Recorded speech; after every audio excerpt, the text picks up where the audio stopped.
Okay, I think we're going to go ahead and let the fun begin. Thanks so much for coming to How PubMed Works Automatic Term Mapping. My name is Erica Lake. I'm the Health Sciences Librarians Outreach Specialist for Region 6 of the Network of the National Library of Medicine, and I'm going to be your instructor today. Okay, here's our agenda for the next 90 minutes or so. First, we are going to review some search tips from the National Library of Medicine for using PubMed effectively. We'll examine PubMed search details, and then a little later, we're going to explore phrase searching. During our deep dive into automatic term mapping, or ATM, we'll talk about the order of ATM operations and how it can affect your search results, the 3 ATM translation tables, and how to bypass ATM when it's not doing what you want it to do. So by the end of this class, you're going to have a great understanding of the inner workings of PubMed and what's going on behind the scenes when you run a search. I do have a couple of PowerPoint slides, but the bulk of this class is going to be done through live demonstration and hands-on exercises in PubMed. You can choose to just sit back and watch, or you can follow along by opening a new tab on your computer, using a second monitor, or using your phone to search PubMed. Okay, with that, I'm going to just turn off my camera, and then we're going to move into our class content. All right, so before we get to those National Library of Medicine search tips, let's broadly define ATM. ATM is PubMed's behind-the-scenes process that kicks in automatically when you enter terms into the search box without using any sort of qualifiers like quotation marks or tags. ATM is designed to help you make the most of the programming behind the PubMed search box and retrieve relevant results, and you don't have to do anything special to turn it on. So to take advantage of ATM, the National Library of Medicine recommends following these 7 search tips.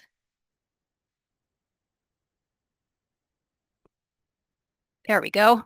When you enter your search terms into the search box, be as specific as possible. The more terms you use, the narrower your search will be and the fewer results you retrieve. So focusing on significant keywords is a really good first approach. You do not need to use any punctuation, such as quotation marks, at least for your first pass at the search. And this is especially true when you search using an entry term or a mesh term. And we're going to talk about why that is a little later today. You do not need to use the AND Boolean operator to combine concepts because PubMed is going to do this automatically. You don't need to capitalize, and PubMed can recognize and find phrases for you. And today we'll show you how to determine if your phrase is indexed in PubMed. In most cases, you should start your search without using any tags, such as the mesh tag or the title and abstract tag, because tags will turn off PubMed's automatic processing. And lastly, PubMed is really smart, so let it do the work. It can distinguish between subject words, journal titles, and author names based on years' worth of data, and we're going to go into a lot of detail today about how PubMed does this. All right, so with those search tips in mind, we're going to walk through a basic search to get acquainted with ATM. This slide shows a screenshot of PubMed's search box, and it lets you do what some might call a keyword search, but in a sophisticated way because of how PubMed is programmed.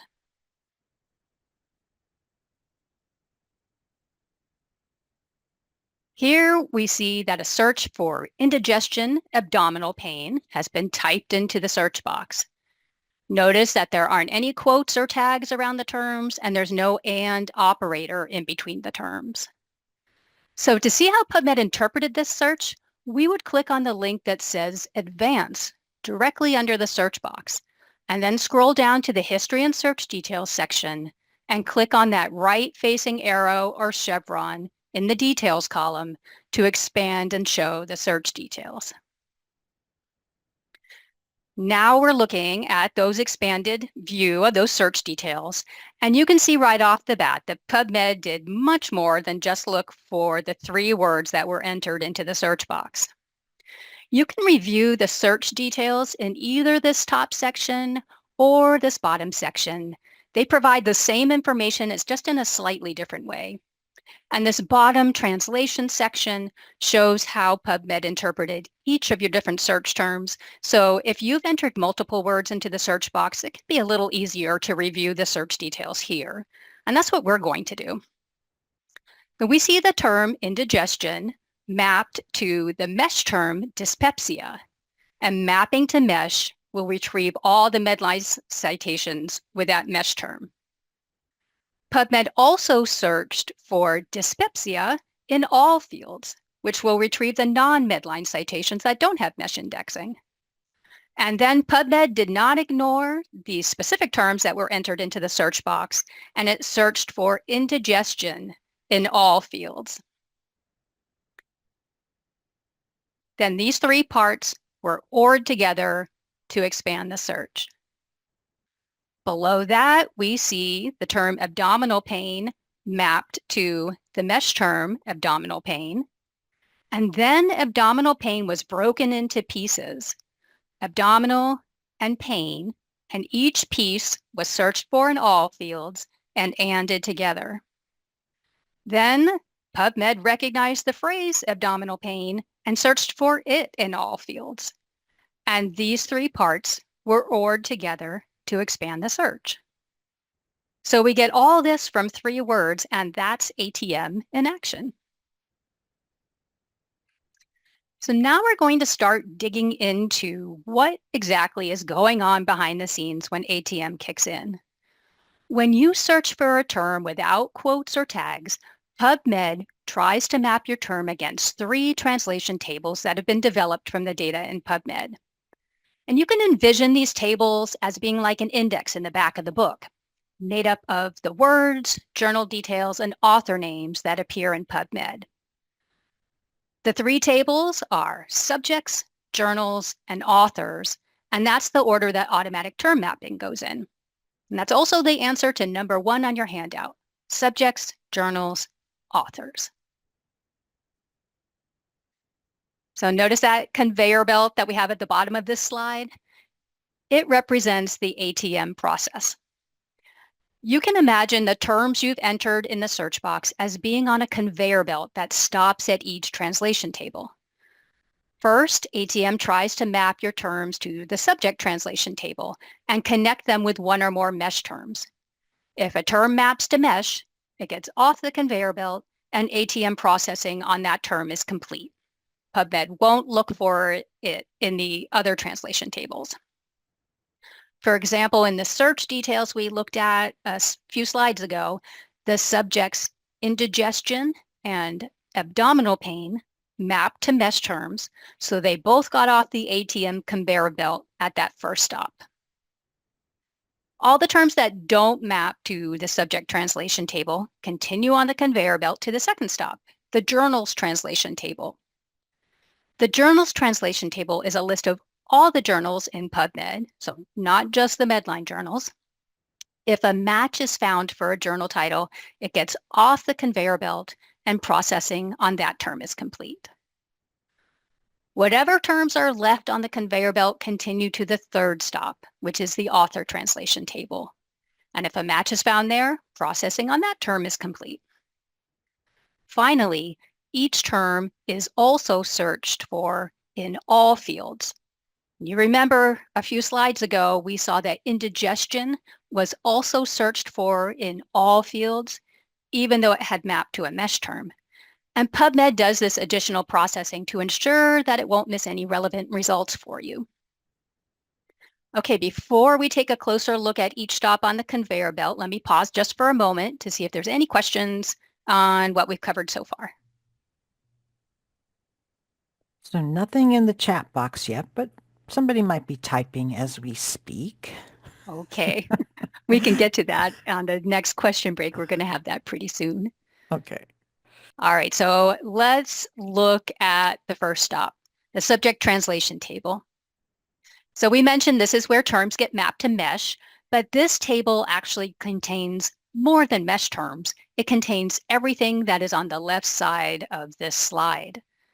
PubMed will look in these 9 places to try to find a match for your terms during this first stop. And this is the answer to number 2 on your handout. And I'll display this slide for a little bit while I'm talking, so you can copy these down if you want to. In the subject translation table, we have mesh terms, entry terms, which are the synonyms for mesh terms, mesh subheadings, supplementary concepts or substance names and their synonyms, publication types, singular and plural word forms, British and American spellings, drug brand to generic name translation, and terms derived from UMLS, which is the Unified Medical Language System. For those of you who aren't familiar with UMLS, it's comprised of nearly 200 biomedical vocabularies from varying disciplines. So for example, the health insurance industry has a vocabulary, and the laboratory industry where we get our blood drawn has a vocabulary. And UMLS brings together and integrates these different vocabularies and links similar names for the same concept. And it's important to know these vocabularies are working behind the scenes in PubMed, because sometimes your search terms will map to mesh, but it may not be obvious why they mapped. We are going to do an exercise in PubMed now that is going to illustrate this. And if you'd like to search along, you can open up PubMed by going to www.pubmed.gov. I'm going to click on my link here and open up our PubMed search screen. And we are going to do this first exercise in the MESH database. So to get to MESH from this page, just scroll down a little bit until you see this Explore section on the bottom right-hand corner, and there you'll find a link for the MESH database. All right, once you're in MESH, go up to the search box and enter shin bone. That's 2 words into the search box. And that's search example A on your handout. So just shin bone and hit search. And then let's scroll down to the entry terms and let me know in the chat if shin bone is listed as an entry term.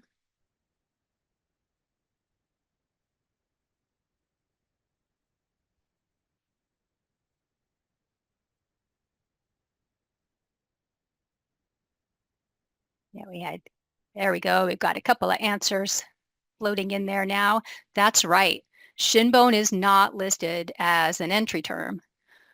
Our term mapped to the mesh term tibia, so we'd expect to see shin bone as an entry term because it's a synonym, but the only entry term we have here is tibias plural. So this is an example of mapping that was pulled in from UMLS vocabulary. PubMed found our term shin bone in UMLS, and the UMLS term mapped to mesh. So the bottom line is, if your term maps to mesh correctly, you don't really need to know how the mapping occurred, but just understand that there are many tables underlying the subject mapping behind the scenes in PubMed. If we piqued your curiosity and you're interested in learning more about the source vocabularies that are represented in UMLS, we have included some information on your handout under the Additional Resources section. Okay, we are going to do a couple of exercises now working with the subject translation table. So let's just click our back arrow 2 times to get back to PubMed. And now we're going to search for the term backache, all one word without any quotes or tags. Oh. Once you have your search results, bring up the search details. And if you remember how to do this, we go to the advanced link directly under the search box and click on that. Scroll down to the history and search details section, and then click on the right facing arrow or chevron, and that's going to open up our search details. So the first thing that we notice is that our term backache mapped to the mesh term back pain. So mapping to mesh means our search will bring in headline citations. Next, our term was broken into pieces, back and pain, and each piece was searched for in all fields and anded together. Then the mesh term back pain was searched for in all fields. And the term that we entered into the search box, backache, was searched for in all fields. And lastly, we see an example of ATM's enhancement, which includes plurals, and we see backache plurals was also searched for in all fields. So I've got a bonus question for you. Does anyone know what is included in our search results here, but does not get spelled out in the search details? Anybody have any ideas?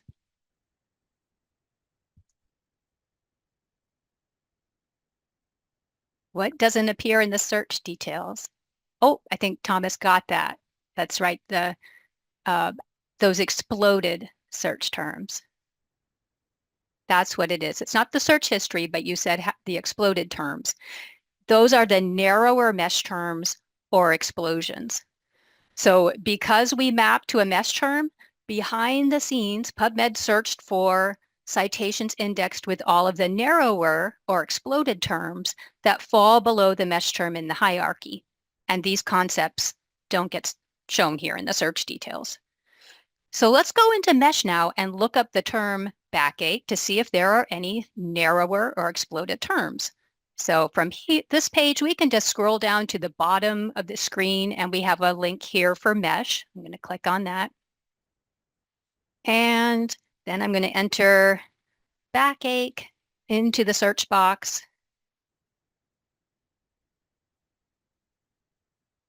We know from the search we just did that backache maps to the mesh term back pain. So I'll click on that. And then I'm going to scroll down to the hierarchy section of the record, which is under the entry terms. And here we see our mesh term back pain has two narrower terms, failed back pain surgery syndrome and low back pain. These two narrower mesh terms were included in the search we just did, even though they didn't display in the search details. Citations are always indexed with the most specific mesh term available to describe their content, so we would expect that some of the citations in our set of results would have included articles that had been indexed with these narrower terms. This is called automatic explosion, and it's done by design. These narrower terms are automatically included so that you don't miss possible relevant results. Let's click the back arrow 3 times to get back to our PubMed search details and just do a quick recap. We searched for the term backache. When it got to the subject translation table in the ATM process, it mapped to the mesh term back pain. And we know now that once a term maps to a translation table, processing on the term stops and PubMed won't look for it in the other translation tables. If our term had not mapped to the subject translation table, it would have continued on to the second stop on the conveyor belt. Does anybody remember what that is?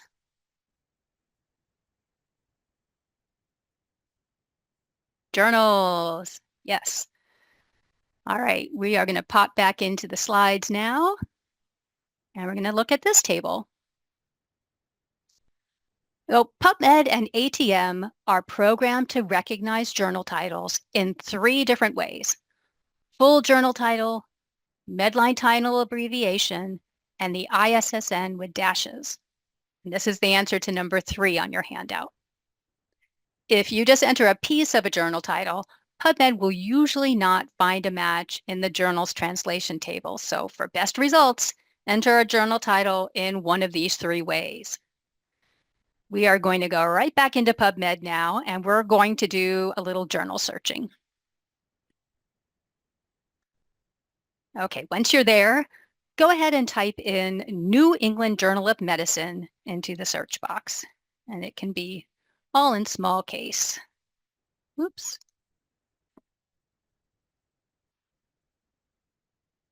Okay.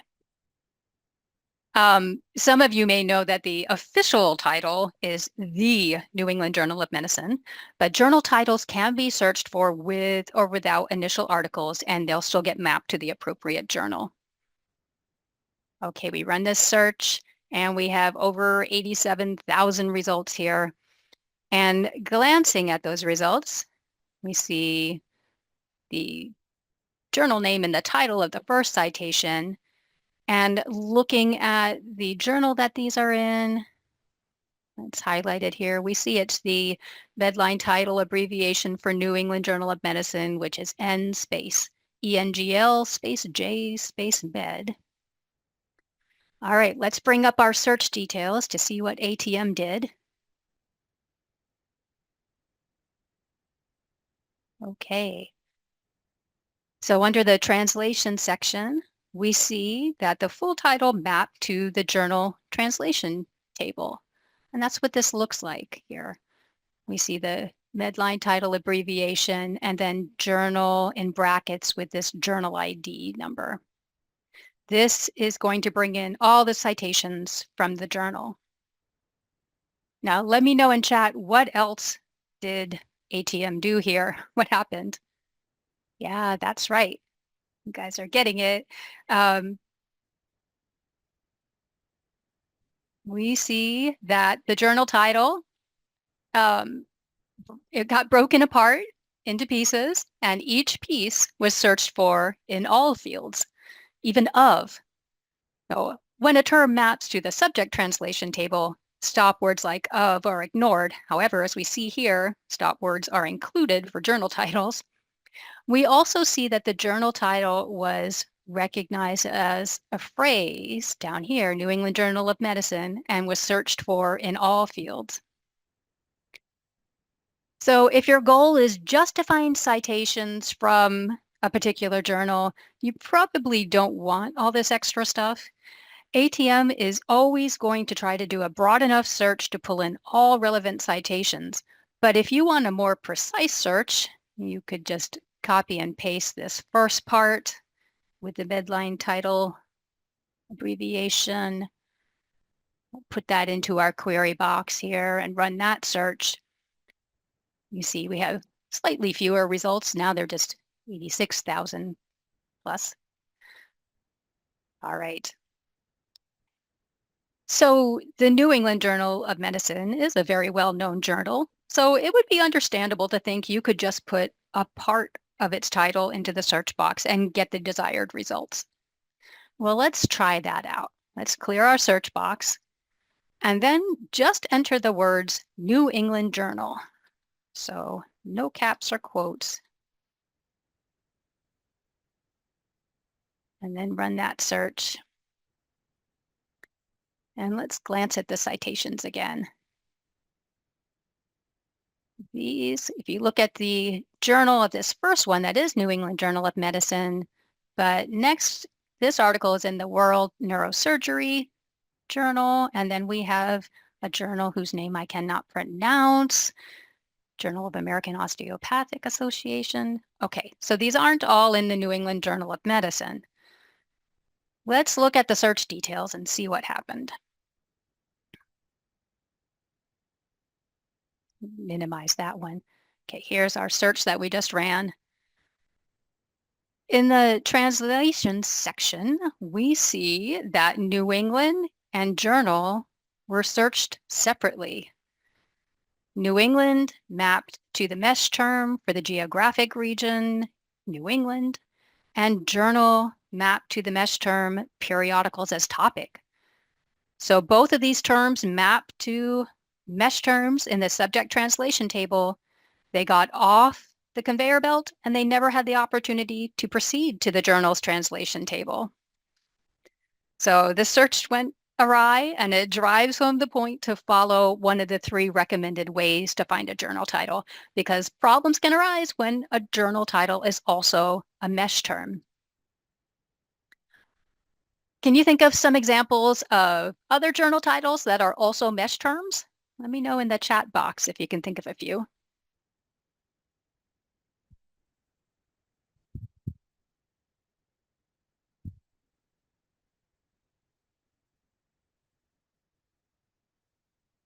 Yeah, metabolism, that's a good one.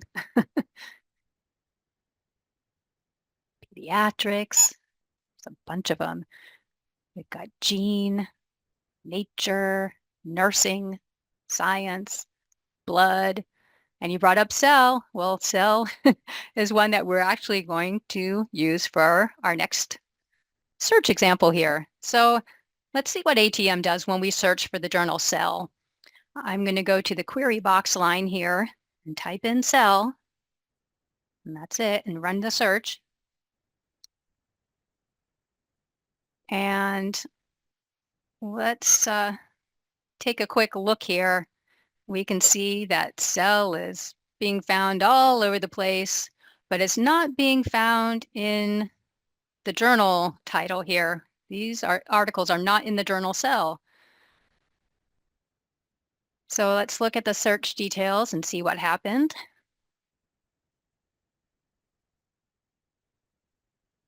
All right. Tell me in the chat what ATM did and why they did it. Thomas, that first part was right. Yeah, it wasn't searched as a journal.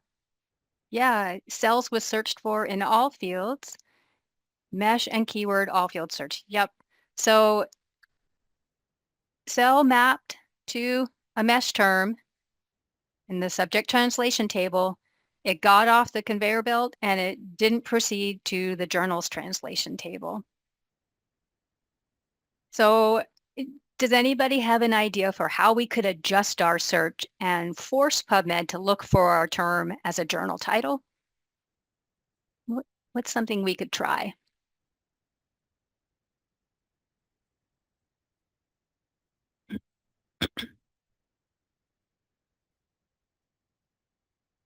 Yeah, brackets, journal in brackets. Yep, you're on the right track there with that. We could use a search field tag to tell PubMed where we want it to look. And the search field tag for journals is the word journal in brackets. That's a pretty easy one to remember. But if you don't remember what a specific field tag is, you can always go to this advanced search builder page, go to the drop-down box here, and then pick the search field tag that you want. So here's journal. I'm going to select that. And then we can enter our term cell into the box. And you'll notice that autocomplete starts to kick in here when we type. And this can be really helpful if you don't remember the exact title of a journal because some of them are pretty complicated. In our case, cell is very easy to remember. We've got it right here. I'm going to click add so that that's all in our query box now. It's going to look for cell in the journal field now. And now look at these results. You can see our journal is highlighted and it's cell. All right. Let's pause for a second and answer any questions about journal searching or anything else that we've covered up to this point. I'm just going to scroll up a moment just to review. There's been a lot going on in here. Somebody asked if upper back pain was a mesh term, and upper back pain is not a mesh term, but it is an index phrase, which you're going to talk about later. So that if somebody was looking for upper back pain citations, you could still find that, but not using ATM. Okay. Bear with me, I'm sorry. And so Thomas put in a question, and I asked him to expand a little, but I'm not sure I caught what his answer was, and maybe he can put it in the chat again. His question was that I will want to learn and know how to document this in a search, especially for more stringent requirements of a systematic review. So I asked him what did he want to know how to document, and maybe here we go. Oh, yeah. Saying it I see again. that. If those narrower terms or explosions are documented in a systematic literature review, you've asked a non-systematic literature review person. That goes back in my work too long ago to let you know what the answer to that is. I'm Well, so, you know, in if you go back and if you go into advanced, Erica, and then let's just look pull at up. the, well, so what I want to show in the details area, there's the option to download next to that trash can on the right, your Mm-hmm. entire search. However, that is not going to include the exploded, narrower terms from the hierarchy.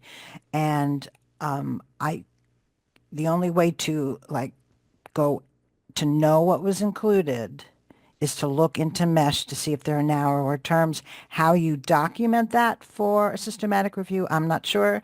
Maybe there's a listserv that could answer that question. Yeah. Yeah, you could capture the search details um, and then be noting what was included there. I just don't know how it's officially documented for that. Right. Yeah. So, Good so I, question. yeah. And what's else? Something else just appeared. Oh, try MedLibed for best practices. Yeah. And Yeah, so, yep. They have a oh, systematic review MedLibL, sorry. caucus. Yeah. Yeah. That's all that was in there, I believe. Oh, wait, hold on. There's something else. Oh, let's see. Scott asked for the drop down title suggestions. Are those journal titles only titles held in the NLM? So I'm not, I I think think, those are all journal titles in PubMed. So Medline plus yeah, anything the from the PMC. Yeah. catalog, right? And was he talking about what you're looking on here, the journal field? Right. Like when we Yeah, started okay. to type in Yeah. cell and we had the Yeah, so autocomplete kicking in. it's um PubMed doesn't go, unlike Google, which looks at everything in the world. PubMed is only looking in its own universe or galaxy. I'm not sure what it is. So, yeah. Okay, that's all. All right. Great. Glad there's lots of questioning going on. It's always good. Let's see. We're going back into our slides now. We're going to the last stop, the author translation table. I have another question for you. How many of you have tried to find all the citations by a particular author in PubMed before? Any of you ever run that search? All the time. All right. Are any of you frustrated by that process?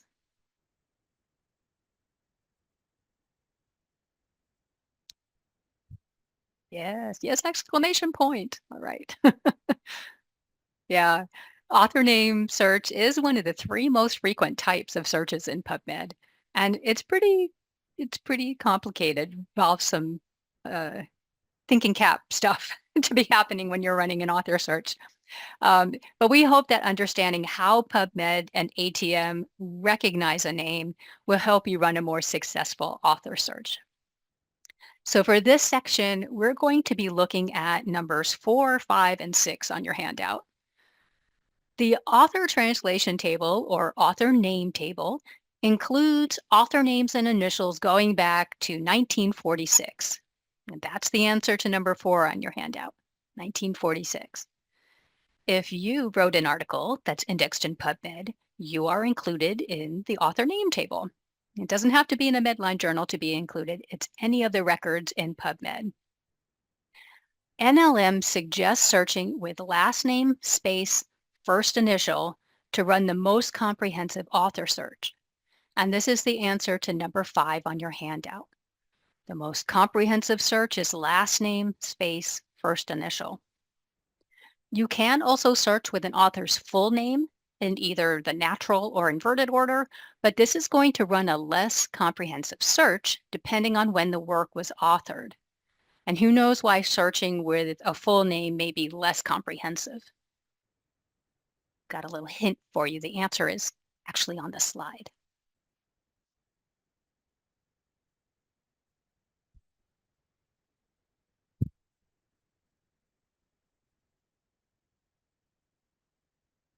Right. We didn't have indexed full names in PubMed until 2002. So if your author wrote some things before 2002, you won't be able to find it by the author's full name. That's the answer to number 6 on your handout. We're going to go into PubMed now, and we're going to try a couple of different author searches to see the impact that each search format has on our results. So going into PubMed, whoops, there we go. Okay, we're going to start with a full name search, and you will find this name on your handout. It's search example E. The name is Juan Gomez Relleno. So you can type that in, Gomez Relleno. As I mentioned just a moment ago, you can enter full names in either the natural or inverted order. And if you choose the inverted order, including a comma after that last name is optional. Also, you may have noticed on the handout that this is a hyphenated last name, and including the hyphen is also optional. Okay, we're going to run this search. And we get 234 results here. And we also get this blue information box. Get this notice above our results. And see how smart PubMed is? It knew that we were searching for an author.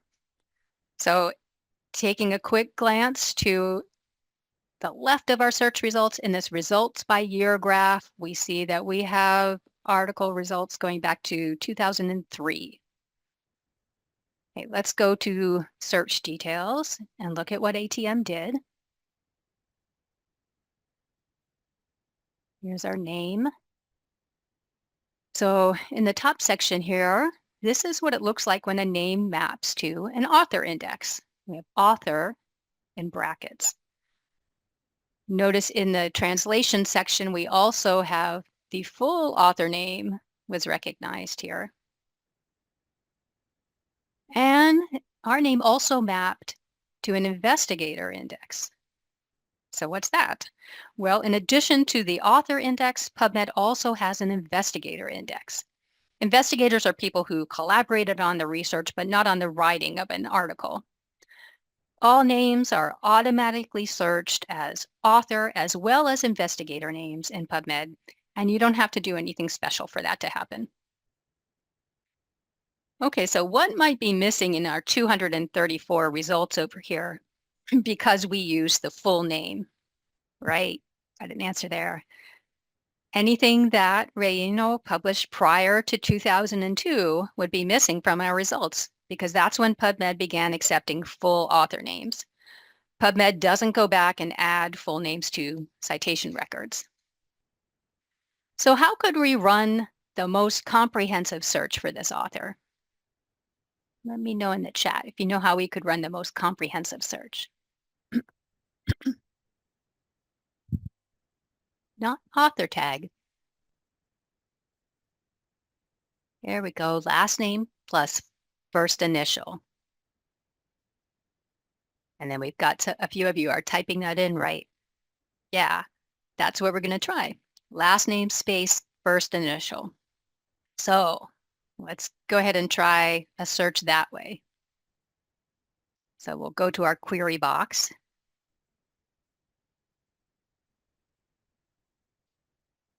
We've got Gomez Relleno space J.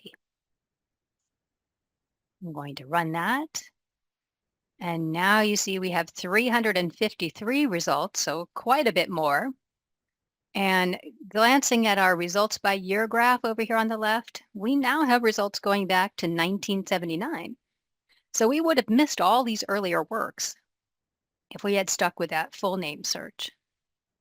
Let's go take a look at our search details again. And I'll scroll down here to this example. And here we see ATM mapped our name to the author and to the investigator index. All right, so now our question is, do all of these 353 citations in our results belong to the Juan Gomez Relleno that we are interested in? Well, this is where you have to do that thinking cap work.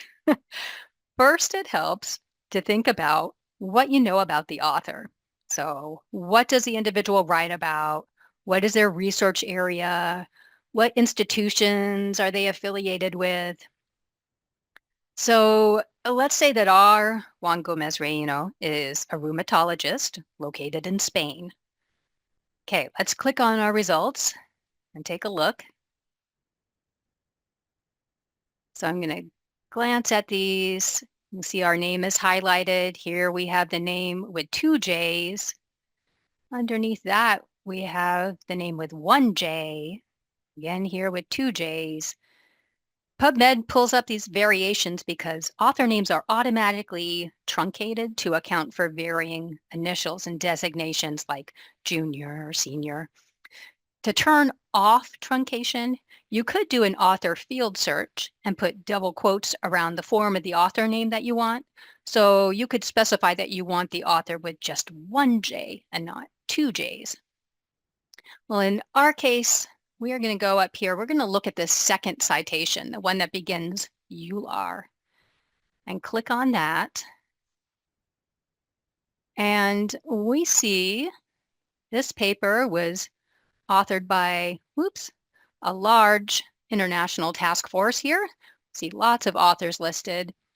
If I go down to the affiliations portion of the record underneath the author names, I can scroll down to number 22 because we see that our author is Juan Gomez-Ri. It's number 22 in the author list.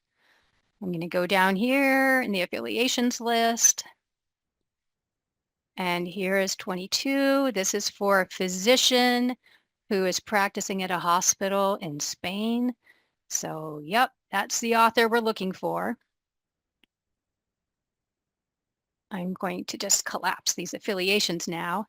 And if I go to his name in the author listing, it's hyperlinked, and I'm going to click on that. And this is when PubMed's computed author sort kicks in. So you notice we have this informational bar again at the top. It says results are displayed in a computed author sort order. The publication date timeline is not available. So you notice to the left here, we don't have that results by year graph any longer. So computed author sort order is a ranking algorithm that compares citations with the same author name and then examines the metadata of the citations for co-authors, journals, titles, affiliations, abstract, mesh terms, grants, and publication dates. If an author name is computationally similar with an author name for an additional PubMed citation, the results will display those citations first in ranked order, followed by the non-similar citations. And this behind-the-scenes process is referred to as the author name disambiguation process. So what if an author has worked at different institutions throughout their career? The computed author sort algorithm does try to account for that. If it starts to find matches for a new institution, it's going to build that in. If the person's just moved, it's probably going to be bumped to a lower part of the results. And it's a challenge for the algorithm for sure. And it's a good argument for encouraging authors to get an ORCID number and to use it consistently. So is anybody familiar with ORCID? Let me know in the chat if you've heard of that. Yeah, great. ORCID stands for Open Research and Contributor ID. ORCID is a nonprofit organization that provides a unique, persistent identifier for individuals to use as they engage in research and scholarship so that they can distinguish themselves from each other. So from people who have the same names. It also links all of their research outputs and affiliations. So when they move from place to place, their work gets linked. And if they have a name change, to get married or divorced, then that's still going to link all of their research output together. PubMed started accepting ORCIDs in 2013, and it's one of the things that computed author sort algorithm looks at. The ORCIDs are supplied by the publisher if the publisher asks for it and if the author supplies it. So if PubMed receives an ORCID, it will be included for that particular citation, but PubMed won't go back and add it to earlier citations for that researcher. And similarly, if an ORCID is not supplied for the next citation submitted by a publisher, PubMed's not going to go looking for the information to aggregate all of an author's citations. So it's not fail-safe. It depends on what has been submitted, but it is another approach to take when you're trying to find the complete body of work of a researcher or author. So I'm going to take just a second here and I'm going to show you how to search by ORCID. We can use my ID number. It's on your handout. It's search example I.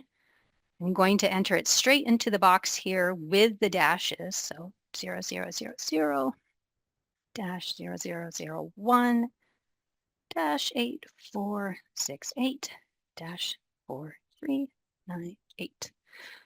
So when you enter an ORCID into the search box without a tag, you do have to enter the dashes.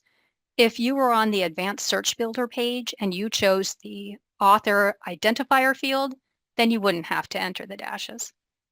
I'm just making it a little confusing for you. So we'll run this search. This, my ID retrieves one citation. If you go to the display options here, you can go into the PubMed format, and that's where you'll see down here in the author section, you'll see the ORCID number there listed. So I actually have 9 articles that are indexed in PubMed, but some of them were published before 2013. And for some of them, the publisher didn't request an ORCID ID. So this is the only one that has my ORCID attached to it. And this demonstrates the caveat I pointed out a minute ago that it's not fail-safe, but now you know the format for searching and you have another arrow to add to your author searching quiver. All right, so that's it for the author name table. The takeaway message is, for the most comprehensive search, start a search with last name space first initial. This will enable ATM to map the name to the author translation table and to the investigator index for all years of publication going back to 1946. All right, let's pause for a second and see what kind of questions we have. Okay, so I have a few pulled up here. Let's see. Sue asked, and I answered some, but Sue asked how investigator names get into PubMed. And I'm just going to, so all citation information, every piece of it comes from the publishers. So she asked if it came from the I think NIH reporter, and the answer is no to that. Everything comes from the publishers.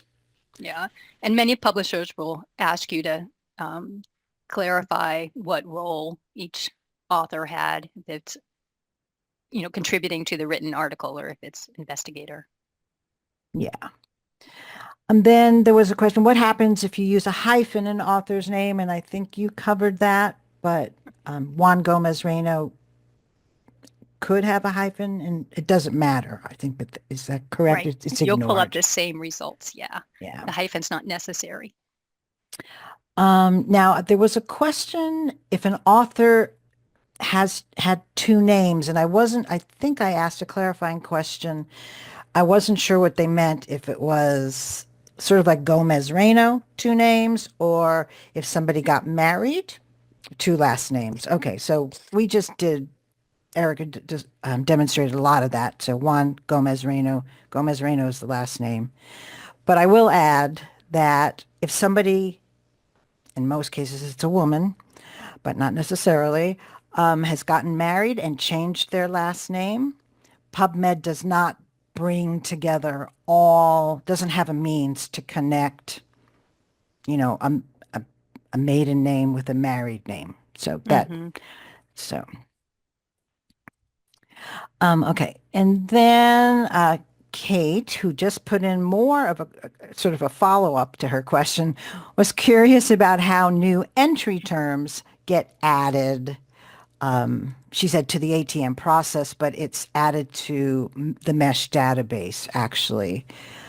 And entry terms and mesh terms are added once a year. But let's look at her follow-up, which is the last thing here. So she says, so improving the mapping has to wait for a year. I feel like I have seen improvements happen more quick. So sometimes if sort of like there's an emergency situation. So during the pandemic, I believe COVID, well, names that I can't remember exactly, but I will say that terms can get added on an ad hoc basis, but that is rare. It is not it's the exception. So, yeah. Yeah, and sometimes you're also talking about improvements or like corrections, or if there's there's an obvious mistake that's been made. Um, Writing to the NLM help desk, NLM welcomes all um, you know com postings like that. Like if you spy something that is not mapped correctly and there needs to be a correction, they are very responsive to that and appreciative. So, and those things will get addressed right away. Yeah, that's right, Sue. The help desk is always awesome. So Kate said she's not talking about new mesh terms, but existing entry terms being adjusted so that the mesh term is part of the ATM output. Again, if there's some sort of, I'm just calling them emergency situations where something is happening out in the world where a term needs to be added or adjusted, that could happen. But otherwise, I believe, once again, it's going to be on an annual basis if an entry term is added to the mesh record. And let me see if there was, and I don't, let me just go back up here a second. There was a question again that I'm not really clear what this means. Also from Kate, how many PubMed searches involve ATM and how many have specific field tags or quotation marks that turn it off? Well, we are going to be talking about ways you can turn off ATM. There are also search strings that you can use to find out. Well, this isn't quite the same thing. This is, Yeah, I, so I, there might be some confusion here because, I mean, ATM happens when you put terms into a search box. mhm.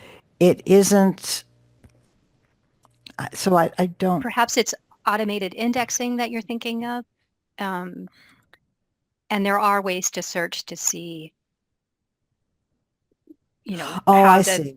Look mesh at her was. last comment. Sorry to talk over you. And that's probably a good point, Kate.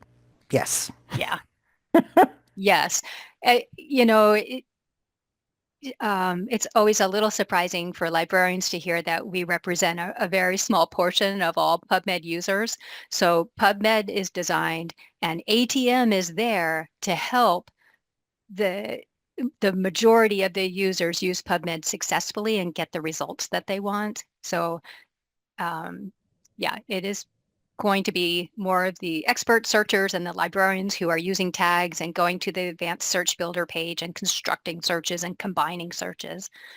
But um, as long as there aren't quotes or tags and things around your terms when you just enter them into the search box, then ATM is always going to um, you know, be applied to the search. Yeah. So I believe that's it. If I missed something, folks, go ahead and you can put it back into the not the search box, the chat box. Yeah. Oh, wait, we have something late breaking. Okay. A thank you from Kate. Good conversation. I love this. Okay. Yeah. So, if you are a more expert searcher and you want to be able to use those field tags now, understanding how ATM is interpreting your search is going to help you understand, oh, maybe I want to change it in this way then. Understanding how ATM is affecting your search is also going to be so helpful when you're instructing others on how to use PubMed so that you can explain what's going on to them too. So, all right. We're kind of moving into the area now where we're going to be touching on some of these things that were just said. Whoops, wait, I wanted to stay in PubMed. I'm jumping ahead. All right. So, um, as we were talking about, sometimes ATM will do its job, but it won't map or translate your terms the way you intended. So we saw this when we searched for Cell, the journal. And this is also something that can happen when you search for a phrase. And we're going to perform a couple of phrase searches now and take a look at what's going on behind the scenes. So first, let's search for the phrase pressure point with no quotes and no tags. And this is search example G on your handout. Just type that in. All right. And let's go to our search details. Here's pressure point. I'm going to go down to the translation section. So ATM tried to map the phrase pressure point to a relevant mesh term, but one wasn't found, so it broke it apart into two pieces. And we see that pressure mapped to the mesh term pressure, and we see point didn't map to any mesh field. So it was searched for in all fields. And we see a bunch of variations for each of these terms were also searched. So in cases like this where we've verified in the search details that ATM didn't map a phrase the way that we wanted it to, NLM suggests using double quotation marks around the terms to force PubMed to do a phrase search. So doing this is going to bypass the ATM process. So there will not be a search for a mesh term when you do it this way.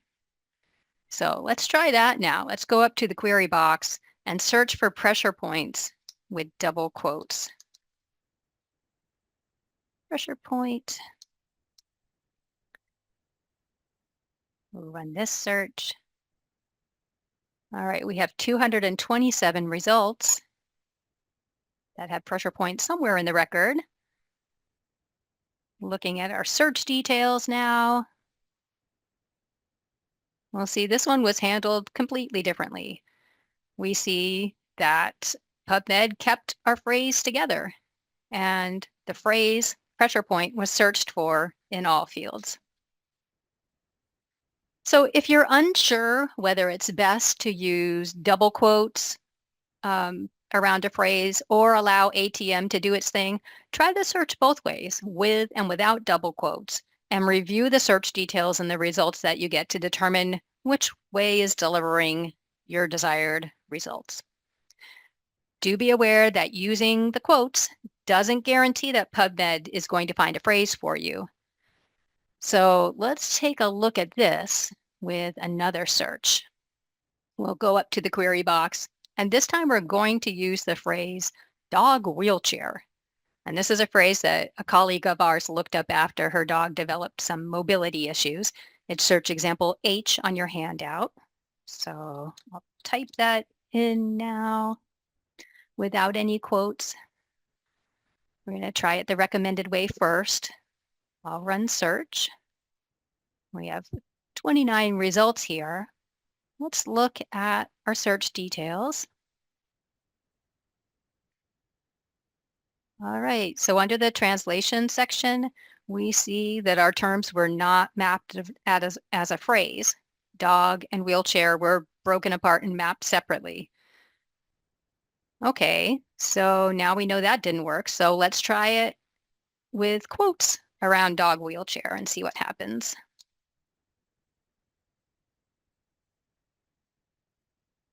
Okay, run that search.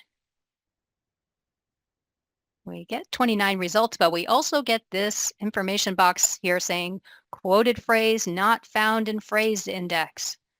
Who's seen this message before? Has anybody run into that? Yeah, a couple of you. So PubMed uses a phrase index to provide phrase searching. And phrases get added to the index through various automated processes that are based on some standard criteria, such as phrase length and how frequently the phrase appears in the biomedical literature. You can also write to the NLM help desk and request a phrase to be added to PubMed too. That's another way that they get added to the phrase index. All right, let's look at our search details. Scroll down here, we have this big red exclamation point. That's because dog wheelchair, the quoted phrase, wasn't found in the phrase index. Because it wasn't found, our quotes were ignored and the terms were processed separately using ATM. So let me show you now how you can verify whether a phrase is indexed or not. So stay on this advanced search builder page and go up to this top entry box, leave your all fields just as they are, and enter the term dog wheelchair without quotes, but do not run the search yet.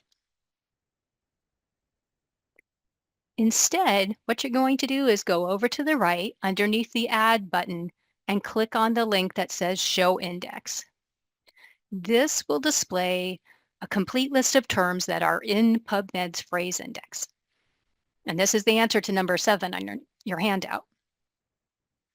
Nothing is here for dog wheelchair, which we already knew.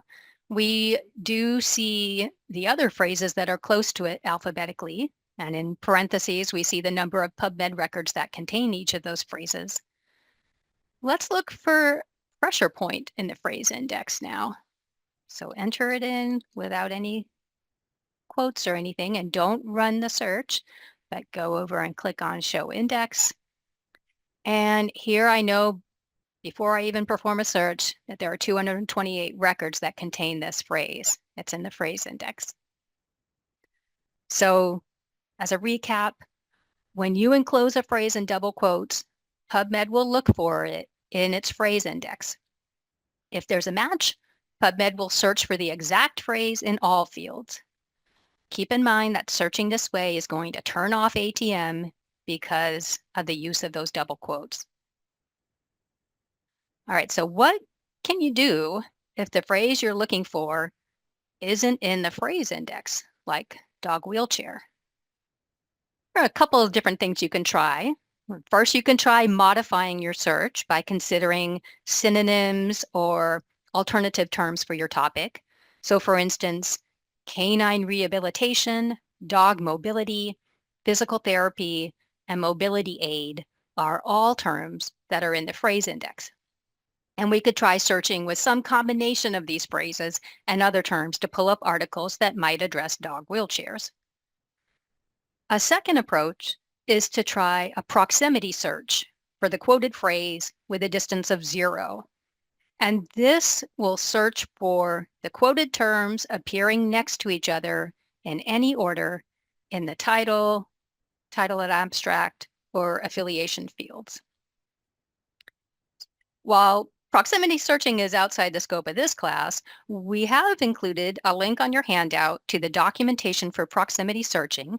And note again that proximity searching is going to turn off ATM because the syntax has quotes and tags. We have also included a link on your handout for a brand new NLM tutorial that was released this month. It's called Phrase Searching in PubMed.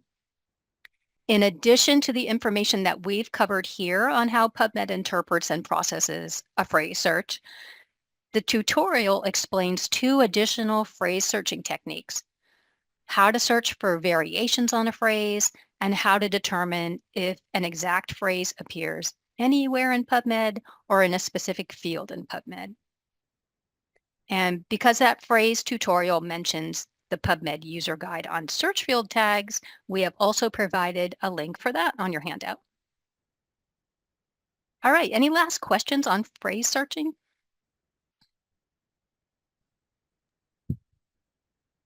There hasn't been anything specifically about phrase searching yet. Right. Somebody might be typing. It's an area where we usually get a lot of questions, and that new tutorial is really great. It explains the information clearly, and I encourage all of you to check that out. There was something earlier, and I don't know if I addressed it, about the affiliation field, and Sue followed up, and I had put in a link to the Wayback Machine, which is Oh, unfortunate because NLM recently retired the Medline, what they called the Medline Resources Medline Data Resources page. But there are a lot of ins and outs about the affiliation field. It does go back to 1988, and it's sort of been an on and off field over the Mm-hmm. years. And also, I can't remember the term they use specifically. Shoot, I used it last time we taught this class, but it affiliation information is submitted by publishers in all sorts of formats. So Yeah. like maybe the Johns Hopkins University, it might be JH University. So there's nothing specific, no static way that's NLM insists on receiving that. So you may have to also like be creative on how you add actual affiliation Mm-hmm. information when you're searching. Yeah. Yeah, it's a lot of variations that you have to think about. It is really helpful to add that to an author name search, though, to try to pull up all those relevant results. Yeah, I would probably do it as most of these people, a librarian would do probably multiple searches, Mm-hmm. to tease out what you're looking for. Yeah. That's all. Okay. We're in the home stretch now. We are going to summarize the three primary ways that you can turn off ATM when it's necessary. So one, you can use quotation marks. If you put quotes around a mesh term or an entry term, you will turn off ATM. Two, you can use search tags, such as a mesh tag or the title and abstract tag. And three, you can use the advanced search builder and search by field, like the author field or the journal field. So this is the answer to the last item on your handout, number 8, quotation marks, search tags, and advanced search builder.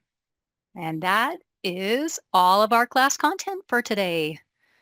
So if you have completed all of the How PubMed Works series and you'd like to continue your PubMed training, you can register for our mesh changes and PubMed searching on demand class. And we have included the link to register for this on your handout under additional resources. Also, to stay in the loop about all of our training sessions, you can subscribe to our weekly NNLM class notification email, and that way you'll get timely information that's sent straight to your inbox. Those class notifications will include upcoming NLM office hours, which frequently focus on PubMed, and we've included a link to subscribe to the email on your handout as well. Thanks for watching. This video was produced by the network of the National Library of Medicine. Select the circular channel icon to subscribe to our channel, or select a video thumbnail to watch another video from the channel.